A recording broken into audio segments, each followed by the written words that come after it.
कालवा देवी इलाके में हूँ और आपको बता दूं कि ये कल्याण भवन बिल्डिंग है, जिस बिल्डिंग को बीएमसी और प्रशासन ने धोखादायक बता दिया है, लेकिन उसके बाद भी कुछ टेनेंट यानी कि किराएदारों का यहाँ पे देखा जाए तो ऐसा कहना है कि ये अभी बिल्डिंग धोखेदायक नहीं है और उसको लेके वो अपने जान की बाजी लगा के यहाँ पे अपनी दुकान को चला रहे हैं।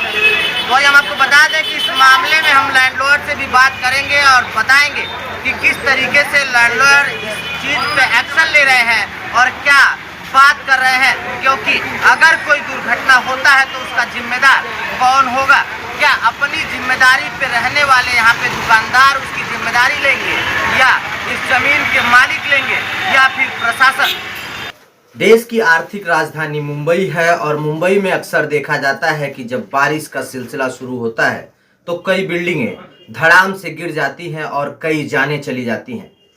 कई बार ऐसा होता है कि बीएमसी की गलती दिखाई जाती है या फिर महाड़ा को दोषी ठहराया जाता है, प्रशासन पे लगाम लगाने की बात की जाती है। लेकिन आज मैं एक ऐसा मामला दिखाऊंगा जिस मामले में आप देख के यह सोचने पे मजबूर हो जाएंगे कि जानबूझ के लोग अपनी जान को जोखिम में डालने से भी पीछे नहीं आते हैं। जी हाँ, मेरे साथ एक लैंडलॉर्ड हैं जो अपने टेनेंट को इसलिए अपील कर रहे हैं कि ताकि उनकी जान बचाई जा सके, उनके साथ कोई हादसा ना हो, कोई जान जोखिम में जाए। उनसे बात करेंगे कि पूरा मामला क्या है और क्यों उनके टेनेंट इस तरीके से अपने जान को जोखिम में डाल रहे हैं, क्योंकि जान है तो जहान है। सर, क्या बताएंगे, क्या पूरा मामला है? क्योंकि जान से बढ़ के कुछ भी नहीं है, फिर भी आपके टेनेंट इस तरीके की हरकतें कर रहे हैं, जबकि यहाँ पे कई बार खबरें प्रकाशित हो चुकी हैं और बीएमसी और महाड़ा के द्वारा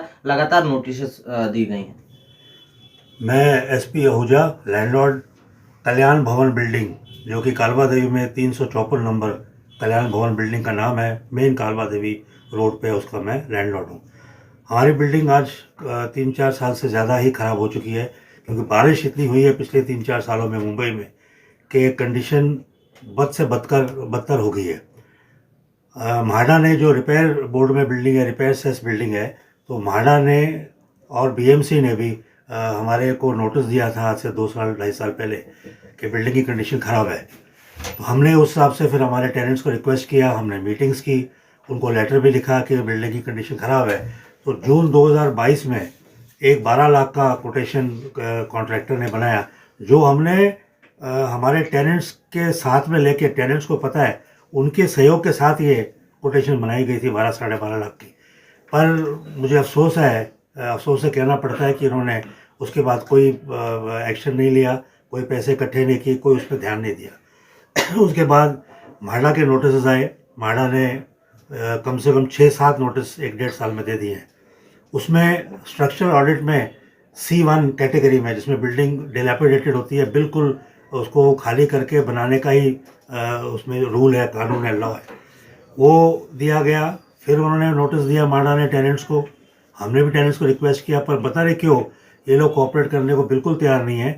अपने जान पे क्यों खेल रहे हैं? अपना लाखों रुपए का सामान है, क्योंकि कमर्शियल बिल्डिंग है, वहाँ पे कपड़े की दुकानें और ऑफिसेस बहुत हैं, नीचे मोबाइल की दुकान है, बाजू में एक रेडीमेड वाले की दुकान है, मतलब अच्छी शोरूम भी है नीचे, इसमें माल भी है, सामान है, ग्राहक आते हैं, विजिटर आते हैं, क्लाइंट्स आते हैं, तो उसमें लेडीज़ भी हैं, बच्चे भी हैं, बुज़ुर्ग भी हैं, तो उनको भी जान का खतरा है। तो मैं उनको रिक्वेस्ट करता था, मैं और जो मेरा एस्टेट मैनेजर है मिस्टर धनंजय शिंदे, जो मेरे एस्टेट का काम देखता है सारा, उसने भी रिक्वेस्ट किया, हमने लेटर्स भी लिखे, म्हाडा ने भी नोटिस दिए, 5-7 नोटिस दिए लेकिन उन्होंने कोई हमको कोऑपरेट करने का बिल्कुल उन्होंने सोचा ही नहीं है हमारे टेनेंट्स ने। सर, जिस तरीके से देखा जाए तो यहाँ पे हाई कोर्ट ने ऑर्डर्स दिए हैं, ये ऑर्डर्स की कॉपियाँ हैं, आप स्क्रीन पे बगल में देख सकते हैं।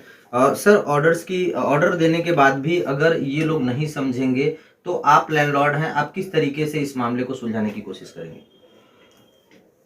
मैं समझता हूँ कि हाई कोर्ट के ऑर्डर को, माननीय ऑनरेबल हाई कोर्ट को के ऑर्डर को सबको सम्मान देना चाहिए, मान देना चाहिए।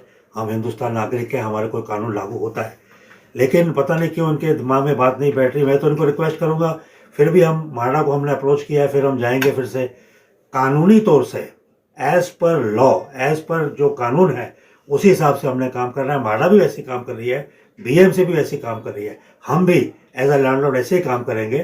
तो हम इससे रिक्वेस्ट करेंगे, और हमारा एक मैटर हमने और डाला हुआ है कोर्ट में, हमने फाइल किया जो 18 जनवरी को आने वाला है ऑनरेबल हाई कोर्ट में। तो उसकी सुनवाई आएगी 18 तारीख को। उसके अंदर मैंने ये रिक्वेस्ट किया कि माननीय कोर्ट को रिक्वेस्ट किया है कि इनको ऐसा ऑर्डर दिया जाए कि पूरा सहयोग करें और बिल्डिंग को रिपेयर करने का या तोड़ के बनाने का, because it is declared under C1 category. C1 एक तो मोस्ट डेंजरस जो बिल्डिंग होती है वो कैटेगरी होती है। तो उसके लिए जो कानून, जो ऑनरेबल हाई कोर्ट फैसला लेंगे वो हमको सबको मंजूर होना चाहिए। जिस तरीके से देखा जाए तो अक्सर ऐसा होता है कि लापरवाही की वजह से कई जानें गंवानी पड़ती है। वहीं लॉर्ड का कहना है कि जब माननीय उच्च न्यायालय ने ऑर्डर दिया है तो उसका सम्मान भी करना चाहिए, क्योंकि हम भारतवासी हैं। अब देखना है कि इस मामले में क्या नया मोड़ आता है और किस तरीके से प्रशासन इस पे लगाम लगाती है और लोगों की जान बचाती है। ये है NP न्यूज़ नेटवर्क और आप देख रहे हैं JJV न्यूज़, सिर्फ खबर नहीं, सच्चाई का आईना।